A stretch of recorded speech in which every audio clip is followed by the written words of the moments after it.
ram boss in 99 Nights in a Forest is not like the others, but where did he come from? And what happened to the snow biome? Well, I've got the answers to that and every other secret in the new 99 Nights in a Forest update. Let's go. The new biome explained. Beyond the new enemies we got in the latest update, we also got a new biome, the volcano biome. It's a spicy new space with tons of fire hazards, open pits of lava, and lots of lore. Unlike the snow biome, this biome is not nearly as realistic. Like, the snow biome looked like a place that could exist in the real world. Well, outside of the giant owl and the mammoths running around. You know what I mean.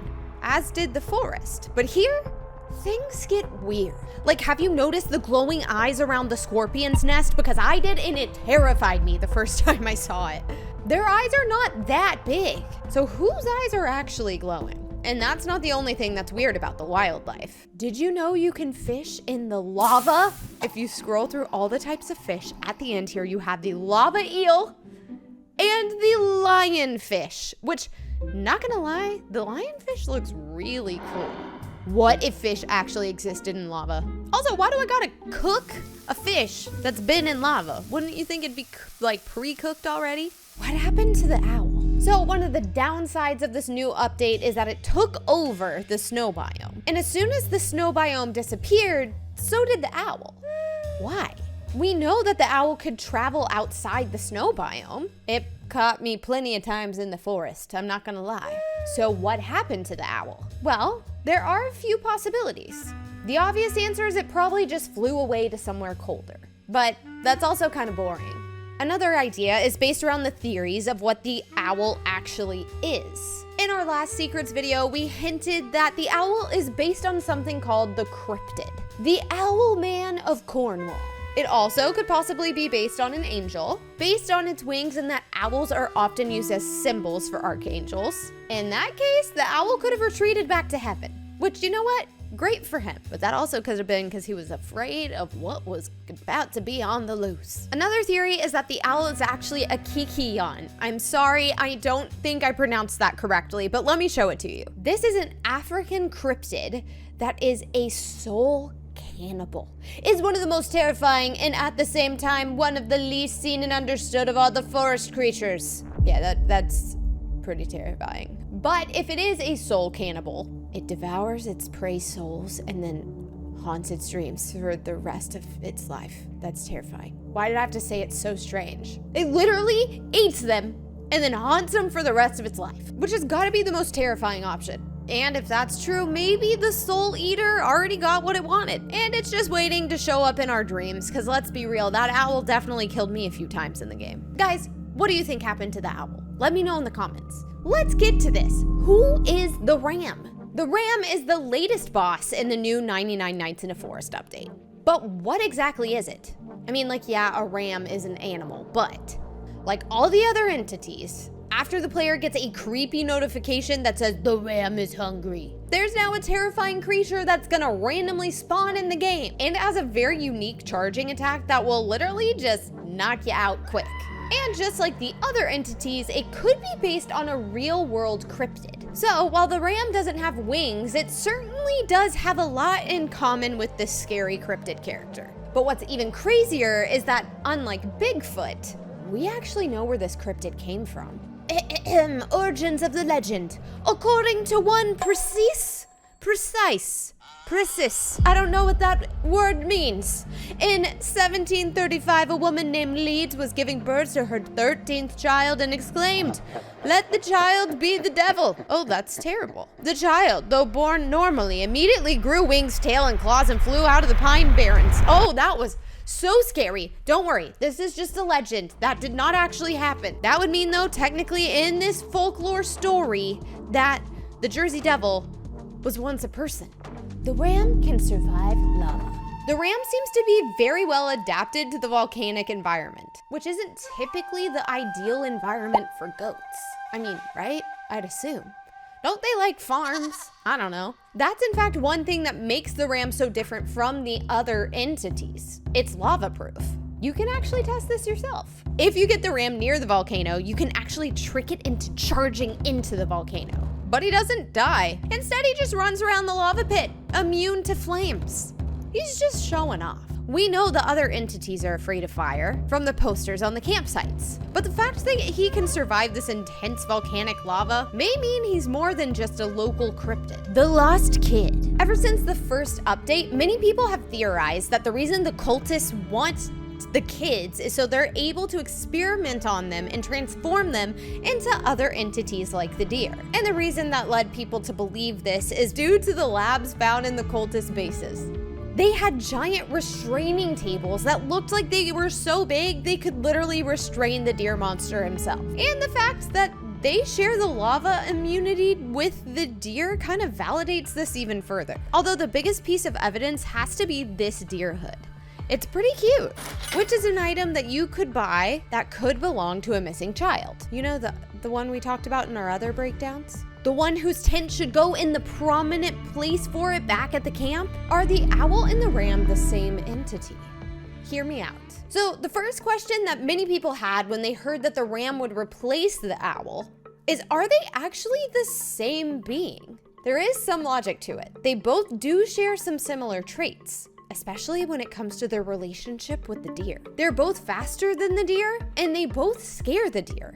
Sure, one can fly and the other one can charge with horns, but they almost seem like different forms of the same entity. So what if they are? What if the owl changed into the ram when the snow biome became volcanic? It would explain some of the similarities between the two biomes, such as the mammoths they both share, which I totally did not expect to see a mammoth in the middle of a volcano area. Did you? That said, there is one major difference between the two. The owl is the only entity that's neutral, excluding the mammoths, meaning it can attack you, but it also can be peaceful. The ram is not. That guy is just mad. It will chase you just like the deer will, and believe me, it's even more hostile because it is faster. Who do you fear more, the owl or the ram? I think the answer is pretty obvious. The secret of the volcano. Like the other biomes, the volcano biome has new structures too, but there's actually a lot that doesn't make any sense. The cultist towers are actually way more fortified than other biomes. There are cultists in cages and there are furnaces for some reason. It seems as though the cultists are more than just fighters, they're sacrifices. Which kind of makes sense because the update also introduced the concept of sacrifices through the volcano. You can just sacrifice cultist bodies by just throwing them into the volcano. It feels kind of wrong, but also like satisfying at the same time. Like, take a look at this. The volcano is a very unique structure because players can drop sacrifice totems and corpses into the volcano, with the cultist giving 1 sacrifice point and the totem giving 2. Every 8 points results in the creation of an item which goes in this order. I didn't know they went in a certain order. I need the infernal sword, y'all. I still haven't gotten it. Now, next time it's happening. So that means the cultist bodies can literally be turned into gems and even weapons. But the strangest thing about the volcano is the sign outside. The volcano is hungry. Sound familiar? The deer is hungry. So the volcano is an entity just like the deer. It needs souls to feed. It can turn those souls into jewels and even weapons. What happens if the deer falls in the lava? But these new weapons hold a few secrets themselves. Secret of the flaming weapons. The new flame weapons are by far some of the most OP weapons in the game. This includes the flaming crossbow and the infernal sword. You would probably just think these are new elemental updates from the snow biome with the ice sword. But there's more to them than just that. For starters, they're very practical for hunting because they do a lot of damage over time and cook things instantly. But flaming weapons also hold some symbology as well. That's a new word for me today. Let me just show you what I mean. Is produced by some supernatural power. In the Bible, God gives angels flaming swords to protect them and to prevent humans or demons going in places he doesn't want them to go. So these swords hold divine power. And if that's the case, then the volcano itself has the power to turn souls into divine objects. So does that mean that the gems have divine power too? The secret of the gems. Ever since the launch of 99 Nights, we've been wondering what these cultists really are up to. And the best way to figure out what somebody's up to is to look through their stuff, right? I mean, listen, don't actually do that to anybody. This is just a video game here. These guys right here, You usually have to take out a lot of cultists in order to get one gem. Or if you get lucky, fishing, which if you're able to fish out a gem, like pop off. I didn't even know that was possible till like today. After day 100, they start dropping gems of the forest. And these gems are needed to upgrade your equipment from level 4 and above. And when they do, they give you some pretty advanced upgrades. Almost too advanced, as if they're from a different time. So do these gems allow for some sort of crazy time travel? Is that what these cultists are collecting human sacrifices for? To turn them into time-traveling gems? But why? Well, that's my next secret. The Cultist King. So while we may not know everything about the cultist gems, the latest update does give us one thing we know it's used for: summoning the leader, which would explain the cultist's entire purpose. And I'm not talking about the ram. He spawns irregardless. Just like in every other biome, this one has a cultist church. But this one is different. This church does not worship the goat. They worship the Cultist King. I mean, literally, when I walked in, they had a big old stained glass of the guy. If you place 4 cultist gems on each 4 of the altars, it will summon him. Almost as if he's made from his cultists. Like the Frog King, who is made of other frogs, which might make you assume he's some sort of like immortal godlike being. But other than having a pretty thick health bar, he can still be taken down with just an ordinary weapon. I mean, like I did it. Which is unlike entities like the deer, the owl, or the ram. Which is why I don't think the gems are creating him from magic or summoning some sort of demon king, but rather going back in time and pulling him into the future. So while he may not be divine, his weapon certainly is. The secret of the king's mace.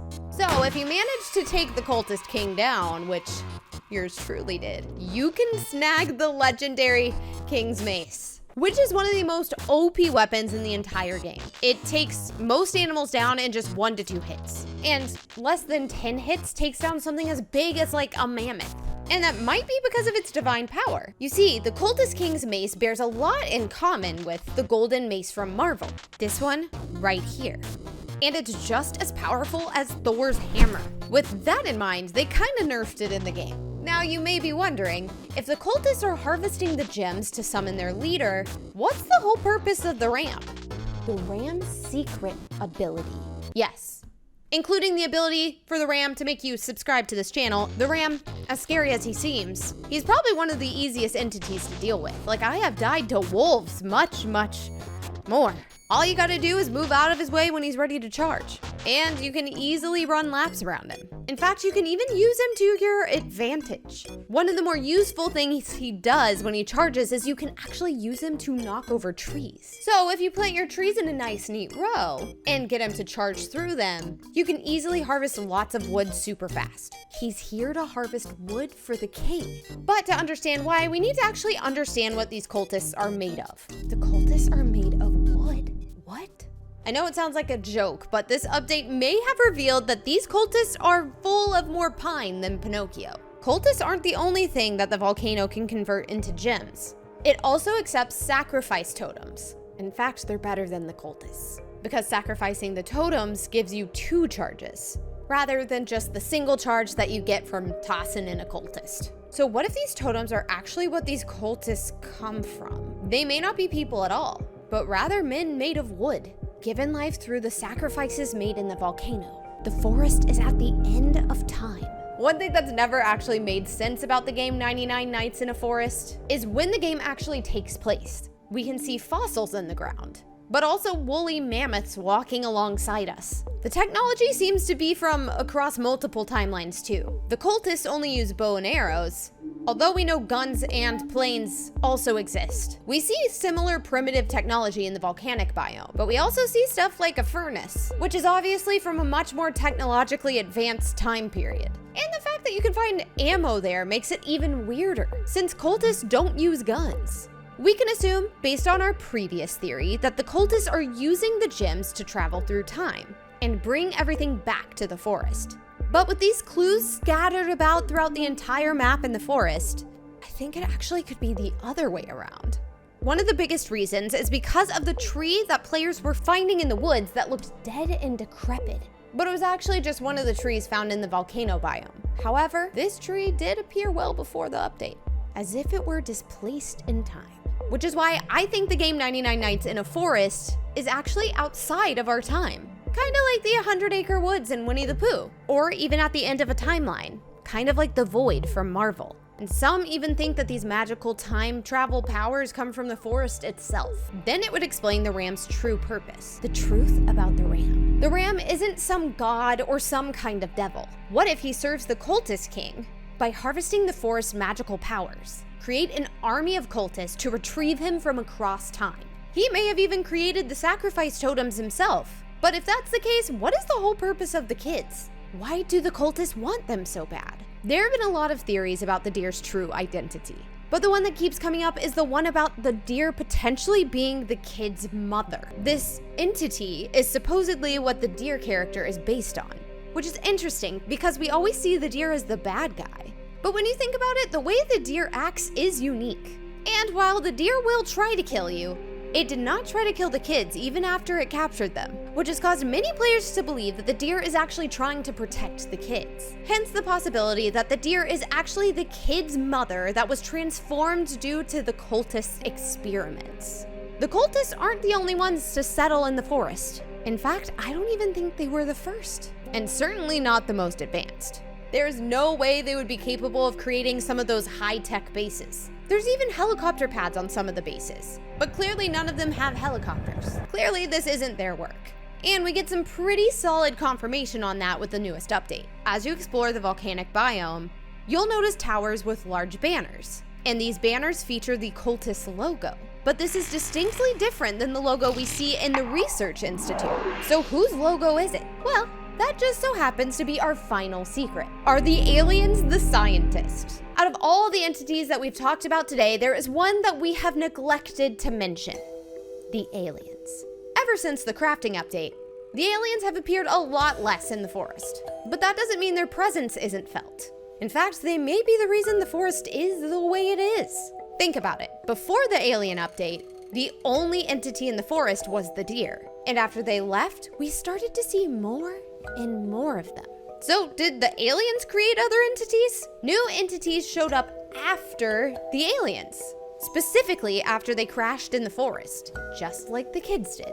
And it could explain the more advanced technology we see throughout the forest. And given how easy they are to kill, the cultists probably could have taken them on pretty easily themselves. Or maybe they left on their own accord. I mean, they do seem to be on good terms because they weren't hostile towards each other. That said, however, we do see aliens abducting cultists in their cutscene. And you can actually find the cultists from that cutscene's body in the snow biome under a frozen lake. So, not only is it possible that the cultists are not the ones conducting the experiments, but they may actually be the experiments themselves. In fact, the whole forest may just be some huge giant testing facility for the aliens. Maybe we're just their guinea pigs, helping them understand this mysterious forest in the end of time. Are there any secrets you noticed that I missed? Let me know in the comments. Have a blessed day, and I will see you in my next video.